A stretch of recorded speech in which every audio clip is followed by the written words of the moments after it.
Welcome to Lunch with California Common Cause, our now monthly opportunity to chat with our members and others interested in building a better and more inclusive California democracy. I'm Jonathan Mehta Stein, the Executive Director at California Common Cause. Thank you so much for watching our first live stream of 2020.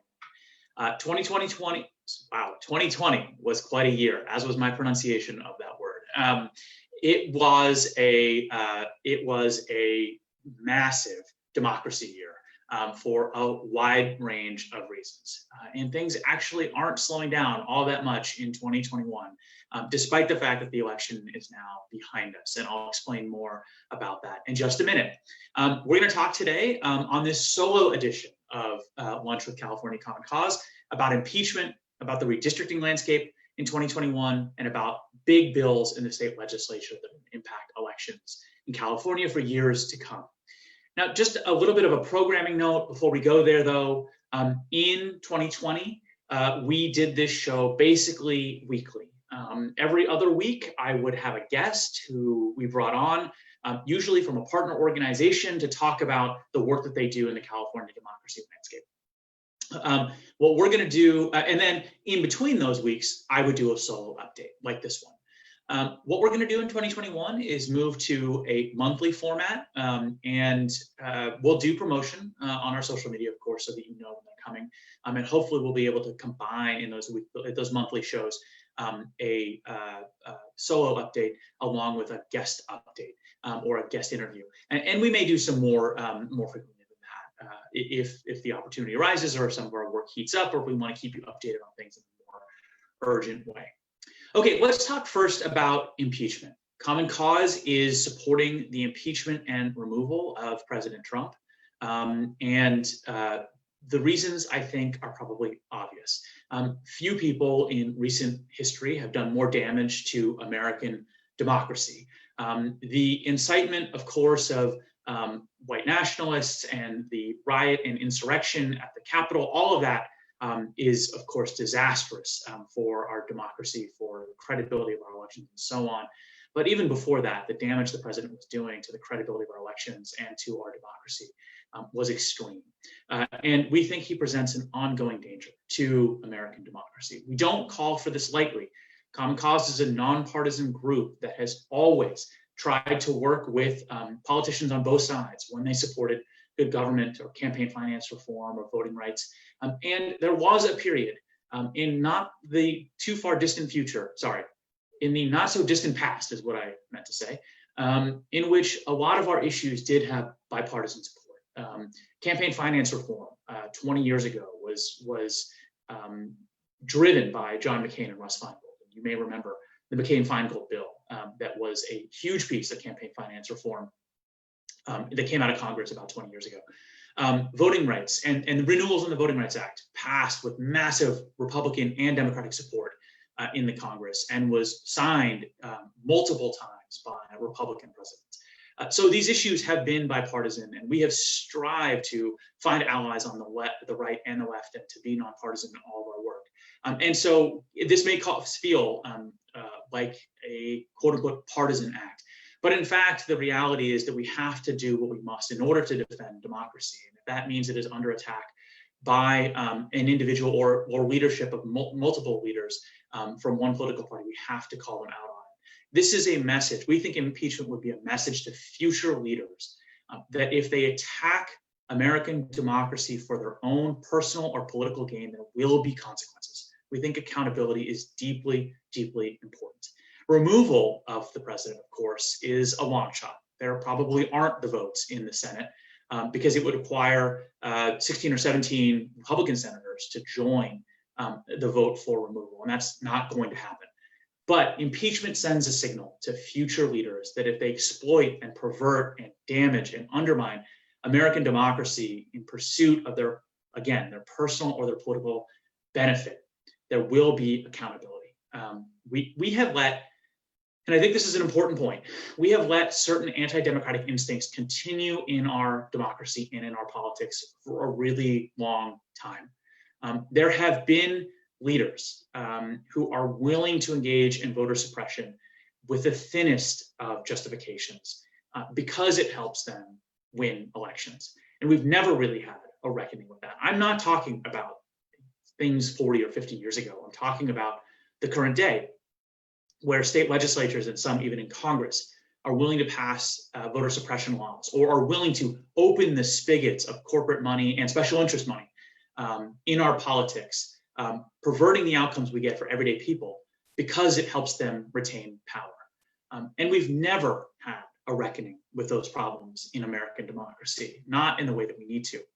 Impeachment would not be that reckoning, but it would put at least a temporary stop to that pattern, where our leadership within our democracy gets to be anti-democratic and not face any consequences. It is a way of standing up for American democracy and saying enough is enough. American democracy deserves better. So Common Cause this week is calling for the impeachment and the removal of the president. Just today, from the California Common Cause Twitter account, we tweeted our support of impeachment and renewal, and a petition that you can sign calling for impeachment and renewal. Again, that doesn't come lightly from us. It is something we consider deeply, but it is the position the organization has come to. Okay, I want to talk about redistricting and how that is going to take over our lives in the democracy space for 2021 and probably the first half of 2022. So census and election 2020 made the 2020 a massive year for our democracy, and you would think that after all that we get a breather.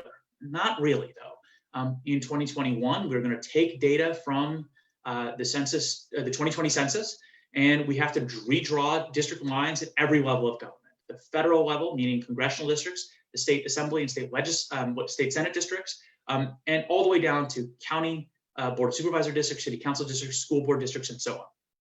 So at the state level, the California Citizens Redistricting Commission, as you know, if you've watched previous live streams of Lunch with California Common Cause, is already underway and doing its work. It is 14 regular citizens who 5 Democrats, 5 Republicans, and 4 declined to state or third party. So a partisan balance that are working together to build a citizen-run redistricting process. They are currently in a stage now where they are doing they're holding what we call business meetings. So they're hiring a demographer, and they're hiring counsel, and they're doing all these sort of admin type things here at their outset. But we think by February, those redistricting commissioners will be out in the community holding educational meetings in which community members can begin to understand why redistricting is so important and how it will shape our politics for the next decade. It will determine which communities are heard and invested in, which communities are ignored and silenced. It will determine who enters the pipeline of leadership in our political landscape. It will determine the balance of power in many ways in our politics. And so not the balance of power necessarily between Democrats and Republicans. We're a pretty blue state, and it seems pretty clear that no matter what the lines look like, Democrats are going to hold our state legislature for quite a while. But it determines who can hold power at the local level. It determines which communities are empowered, as I said before. There's a really robust landscape of state partner organizations that are working on the state redistricting process. So some of the largest civil rights organizations, the largest civic engagement organizations, the largest good government organizations are following the work of the Citizens Redistricting Commission and watchdogging that process, making sure that they're using best practices, making sure that they're building an inclusive and participatory and accessible process, which I am happy to report they are working hard on doing. Just yesterday, they made the decision to count incarcerated folks in California in their home communities at the address or location where they lived prior to incarceration, instead of in their incarceration location. That is to say, if there's someone who is from, let's say, Berkeley or Oakland, and they are incarcerated in a Central Valley State Prison, they will be counted as a member of the community where they're from, as opposed to being counted sort of in this weird artificial way as a part of the community in some small town in far northern California or in the Central Valley. Doing this is often called prison gerrymandering because it inflates the population and the political power of these small towns that are often quite rural and dilutes the political power of the places where folks are actually from and where they will return to after incarceration. So I'm happy to say that the State Citizens Redistricting Commission made a decision at one of its business meetings this week to not use prison gerrymandering and to count people where they're actually from and where they will return to. And at the local level, by the way, California Common Cause passed an omnibus local redistricting reform bill in 2019 that addressed prison gerrymandering, prohibited prison gerrymandering at the local level. So this will be addressed and handled the right way at the state level and at the local level. Now, the local redistricting scene is much more decentralized, and this is something that I want everybody listening and watching to plug into. So at the local level this year, you are going to start hearing about the redrawing of district lines at your county board of supervisors, at your city council, at your school board, and any special districts.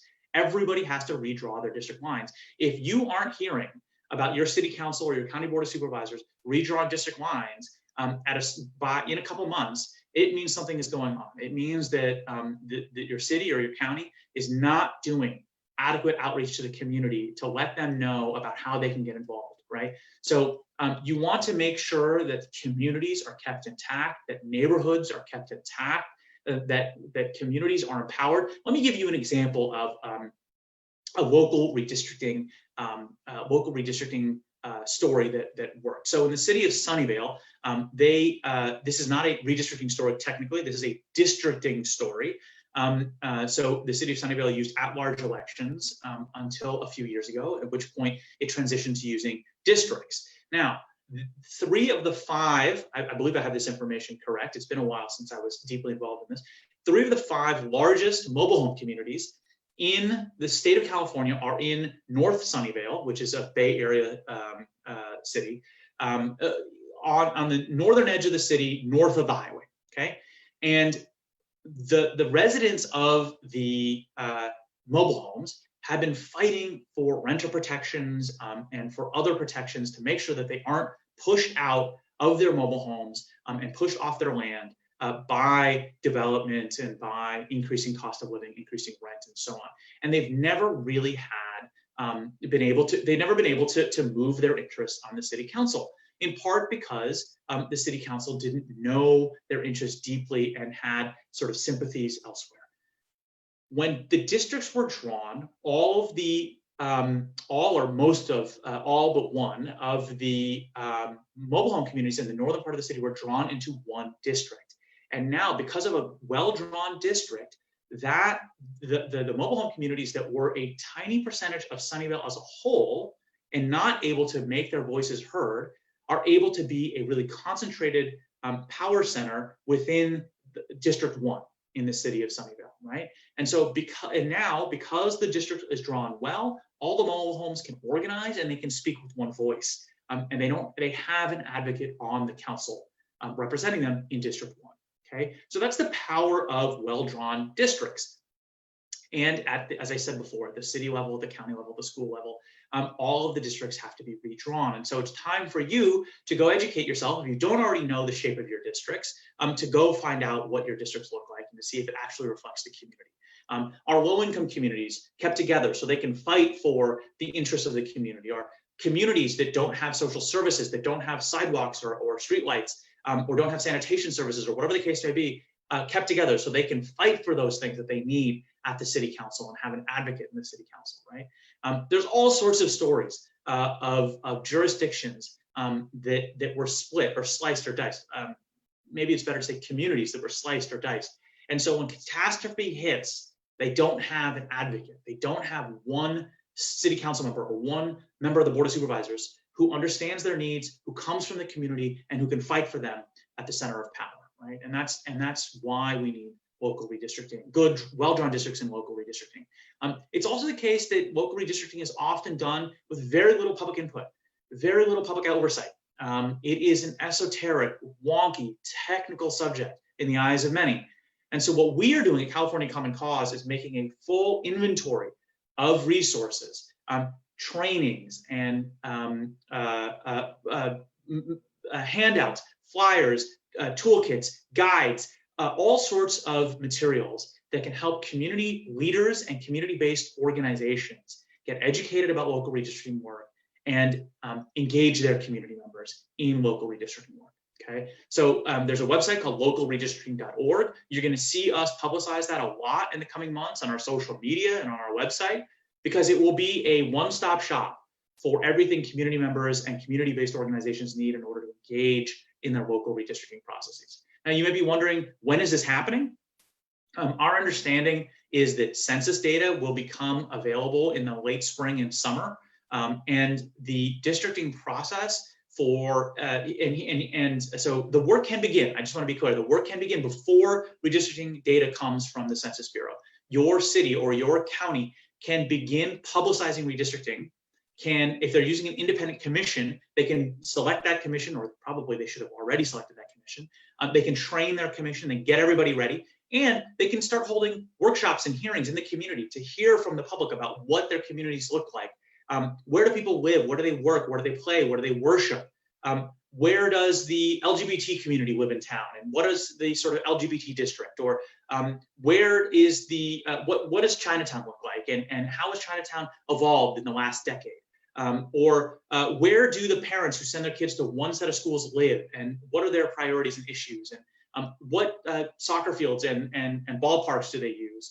Where does one faith community live? And what are the sort of parts of the community that are interested, the businesses, the markets, and the churches, and so on, or the temples that are interesting and important to them? These are the sorts of things you can begin to gather from the community, the information you can gather from the community before you have census data.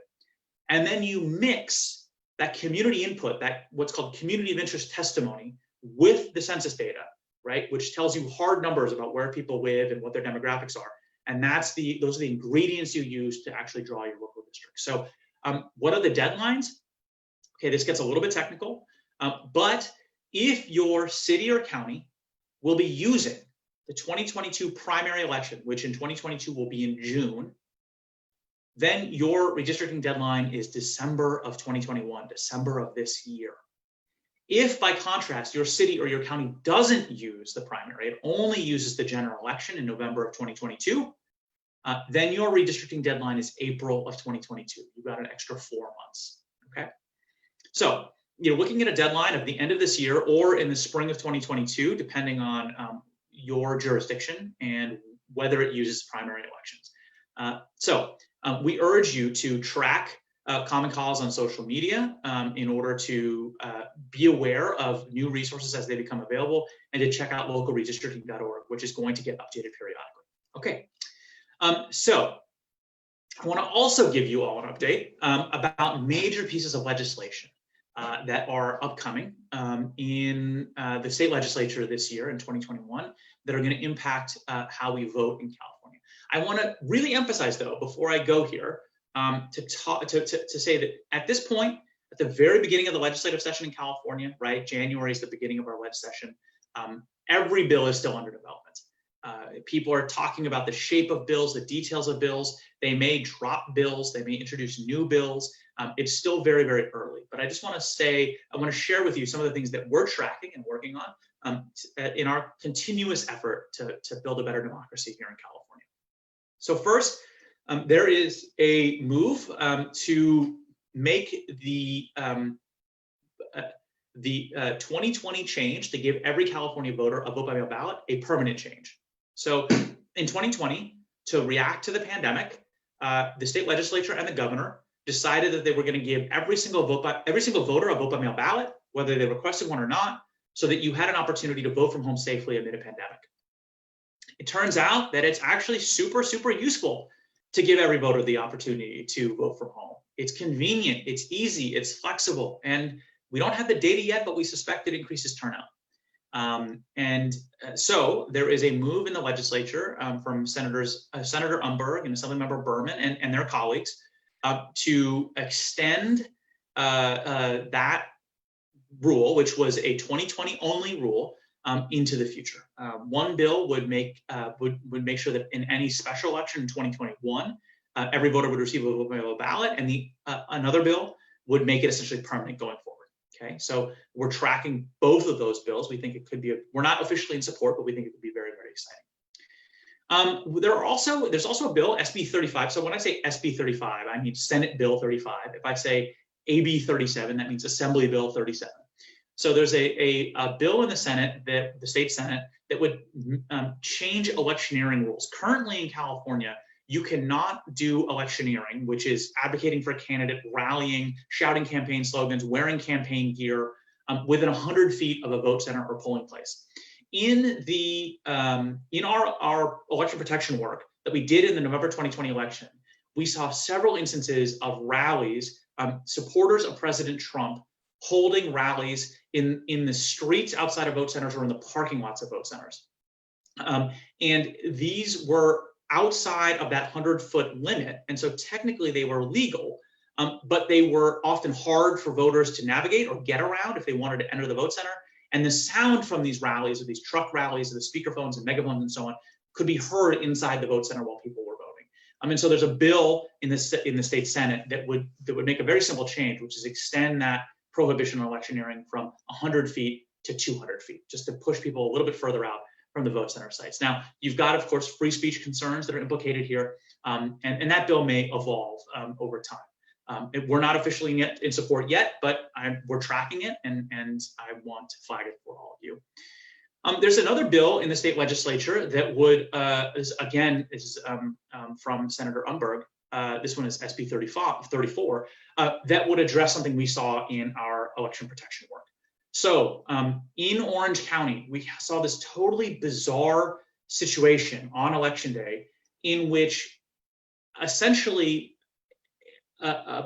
Republican local officials and candidates operated a fake voting site where they were collecting ballots and helping people vote. Now, you can, in fact, help people vote. As a member of the community, you can help people vote, and you can collect their ballot and return it for them. All of that is legal. It's meant to increase access to the voting process.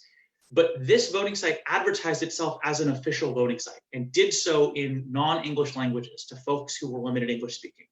And it wasn't clear what was being done or said within the voting site. And the local law enforcement, despite the fact that this was a place falsely claiming to be a voting site, and it was run by Republican candidates for office, didn't feel as though they had the power to do anything about it. And so this is a bill that would increase penalties for falsely claiming to operate an official polling site or voting site.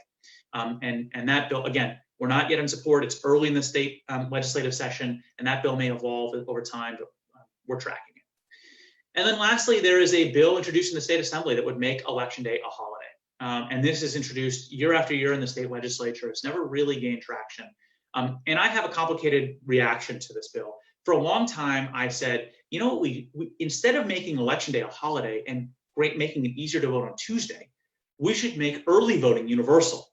So you can vote on Tuesday if you want to vote. If you want that Election Day voting experience, you can vote on Tuesday. Make voting also available on Monday, Sunday, and Saturday prior to Election Day. So people have 2 weekend days plus 2 work days to cast their ballot. And my thought process on that was, it gives people the days, the days off, assuming that they don't work on the weekend, and a lot of people do. But if they don't work on the weekend, they have the 2 days off, or they can cast their ballot, and they can preserve sort of the Election Day experience for folks. And that would be, in my previous view, that would be better than just making Election Day a holiday. In reality, my view now is we need both. We need to make Election Day a holiday, or increase access on Election Day itself, and we also need to have universal early voting. There's a lot of data that shows from other states that making early voting more accessible is one of the most effective things you can do to drive up turnout. And so it's sort of a both-and solution in my mind. Okay, well, so those are some of the bills that pertain to California's election that are under development in the state legislature in this early, young legislative session. And over the course of the year, I'm sure I'll be giving you updates on all of those bills and more as things progress and as we have future episodes of Lunch with California Common Cause. Thanks for joining us today for that update. If you want regular updates on our work, please follow us on social. You can follow us on Twitter @CommonCauseCA. You can follow me on Twitter @_Jonathan Stein. As always, we appreciate you and your support of California Common Cause. Thanks for being with us in this fight. We'll see you probably in mid-February for our next monthly Lunch with California Common Cause. Please stay safe out there. Please wear a mask, and we'll see you next month. Take care.